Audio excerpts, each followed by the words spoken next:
हमारे मुल्क पाकिस्तान में एक बात बहुत आम बोली जाती है कि हम इस वक्त बहुत नाजुक मोड़ से गुजर रहे हैं। वो 78 साल से, चाहे वो हमारी आम जिंदगी हो चाहे हमारा कोई खेल हो, हम हमेशा नाजुक मोड़ से ही गुजर रहे होते हैं। एक सवाल उठता था कभी कभी कि पाकिस्तान की टीम सबसे ज्यादा अनप्रेडिक्टेबल है, मतलब इसका कोई पता नहीं किस वक्त कौन सा चंद चढ़ा दे। जैसे एक चंद चढ़ाया था हमने पिछले यूएसए के टूर्नामेंट में, जो हमने वर्ल्ड कप खेला था। 120 कर रहे थे और 120 हम करने वाले थे। हमारी मिसाल में 2 की 3 विकेटें 70 पे गिरी हुई थी, आगे स्कोर भी नहीं रह गया था और हमने चंद चढ़ाया था और हम हार गए थे। लेकिन कभी कभी हम बहुत अच्छी परफॉर्मेंस भी देते हैं और वो अच्छी परफॉर्मेंस आपको मैं दिखा देता हूँ कैसे, वो भी अनप्रेडिक्टेबल ही बताऊंगा। जैसे शाहिद अफरीदी ने एशिया कप में इंडिया के खिलाफ मैच हमें जिताकर वो अनप्रेडिक्टेबल इनिंग दिखा दी थी, बांग्लादेश के खिलाफ जीत कर दिखा दी थी कि हम बाकी अनप्रेडिक्टेबल थे। लेकिन अब ये टीम देख के लगता है कि वो वाला मोड जो हमारा अनप्रेडिक्टेबल वाला था वो खत्म हो गया है। अब हम प्रेडिक्टेबल हो चुके हैं। अब मैं आपको बता देता हूँ कैसे। ये टीम देखकर मैं 110% श्योर होता हूँ कि अगर कोई अच्छी बॉलिंग लाइनअप आ गई इनके सामने तो इनके 5-6 खिलाड़ी 50 से पहले या 60 से पहले ही गिर के चले जाएंगे। वैसे अगर आपको बताऊं तो आपके 64 पर 5 आउट थे और 64 पर ही 6 आउट थे। जो हमारा सुपरमैन था मोहम्मद नवाज, मुझे लग रहा था कि ये बंदा इंडिया के खिलाफ परफॉर्म करता है, शायद ये परफॉर्म करके हमें एक अच्छा टोटल दिलवा दे, 160, 140, 150, 160 दिलवा दे। लेकिन फायदा तो होना नहीं था क्योंकि भाई 131 उन्होंने 15 ओवरों में कर लिया था, तो 160 भी होता तो उन्होंने मार मार के हमारा बर्था ही बनाना था। उसके बाद बात कर लेते हैं स्ट्राइक रेट। मैं तो कहता हूँ शुक्र है बाबर को निकाला है। वैसे आज भी वजह हार की जो हमारी थी वो बाबर ही था, क्योंकि बाबर टीम में नहीं था तो हम हार गए। स्ट्राइक रेट की बात करें तो भाई हमारे साइम अयूब ने खाता ही नहीं खोला, उसका स्ट्राइक रेट ही 0 था। साहिबजादा फरहान 40 बॉल पे 44, अगर यही इनिंग बाबर खेलता तो आज सारे गली में पड़े हुए उस पर भौंकना शुरू हो जाते।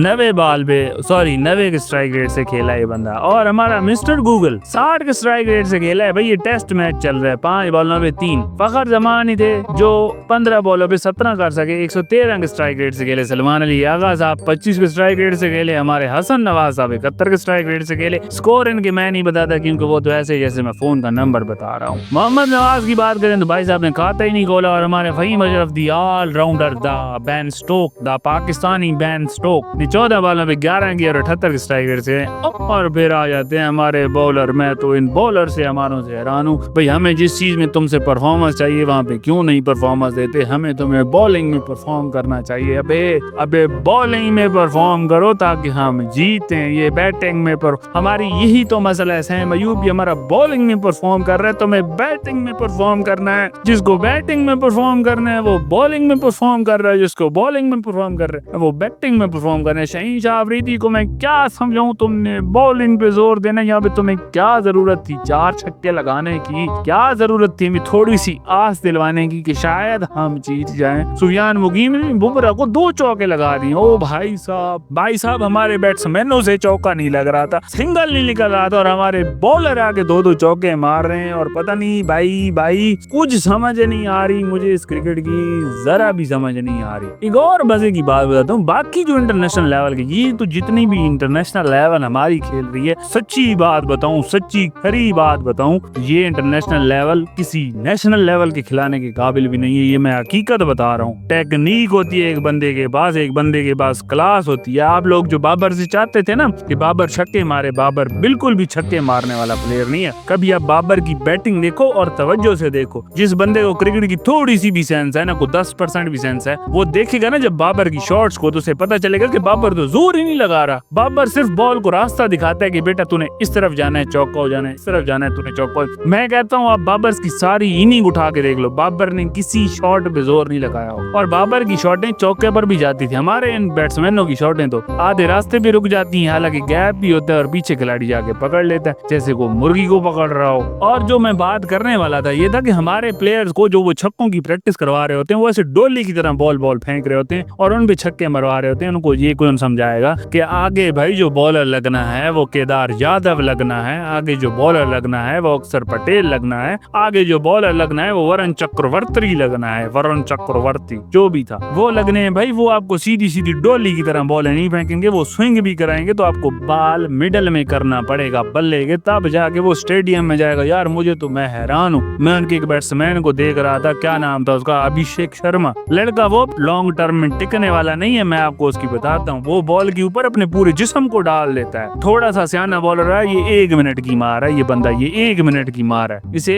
अगले बॉलर्स ने खड़े नहीं होने देना और इसी से ने हमको फांटा लगा दिया है। और इसी बंदे ने 13 बॉलों पे 31 करके 238 के स्ट्राइक रेट से खेला है। खेले वो भी कोई इतना अच्छा नहीं, 37 बॉल पे 47 सूर्य कुमार यादव ने किया है, 7 बॉल पे 10 किया है और 31 बॉल पे 31 तिलक वर्मा ने किया है। शिवम दुबे ने 7 बॉलों पे 10 किया, तो कोई मतलब कि वो भी कोई इतना एक्स्ट्राऑर्डिनरी नहीं खेल रहे थे। हमारे बॉलिंग ने बॉलर अच्छी की है, हमारे बॉलर्स ने बॉलिंग अच्छी की है। मेरे तो अल्फाज भी डगमगा रहे हैं, मैं आप लोगों को क्या बताऊं, मेरे मुंह से निकल गई भैया।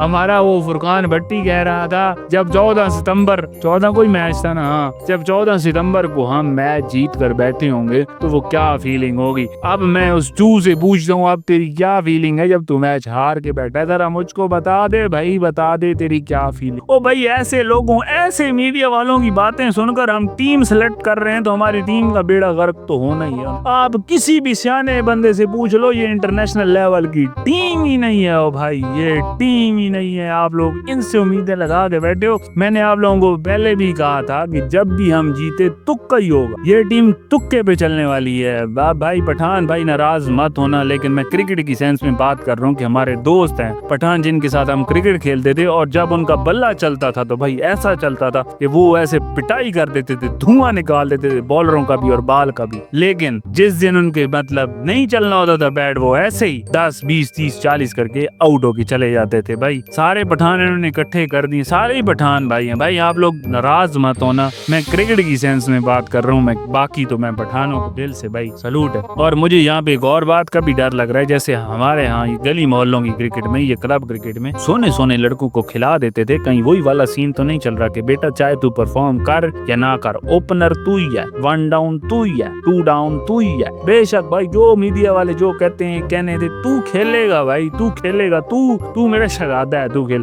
मुझे तो ये सीन भी वही लग रहा है और मुझे कोई इनसे एक्सपेक्टेशन सी भी नहीं। हाँ ये था, मैं ये मैच देखते हुए सोच रहा था ये टुल्ला चल गया ना आज, तो ये उल्टी सीधी शाटें मार के कुछ ना कुछ कर देगा। मारी सब ने वैसे उल्टी सीधी है, लेकिन वो उल्टी सीधी भी हमारे किसी पल्ले नहीं पड़ी। कोई कहाँ कैच दे रहा है और कोई कहाँ कैच दे रहा है। मेरे ख्याल से तो वो इंडिया वालों की कोई प्रैक्टिस रह गई थी फील्डिंग की, हम उनकी कैचिंग प्रैक्टिस करवा रहे थे कि भाई तेरा कैच यहाँ पे आएगा, तेरा कैच यहाँ पे आएगा। और भाई साहब अब हमारे दिन भी तो आप देख लो ना, दिन भी तो आप देख लो। मैं आपको बताता हूँ, उनका allrounder Hardik Pandya attack bowling कर रहे हैं और पहली बॉल भी बंदा विकेट लेके जा रहा है। तो आप लोग अपनी हालत देख लो। जसप्रीत बुमराह की तो मैं क्या ही बात करूं, उसे तो आप रहने दो। अपनी हालत तुम हार्दिक पांड्या भी देख लो, बंदा पहले ओवर में पहली बॉल पे विकेट लेके जा रहा है। आगे मैं नहीं बोलता, मेरे पास और कुछ नहीं है भाई। क्या मैं तुम लोगों का दिमाग खा रहा हूँ और तुम लोगों से क्या एक्सपेक्ट कर रहा हूँ। अल्लाह हाफिज।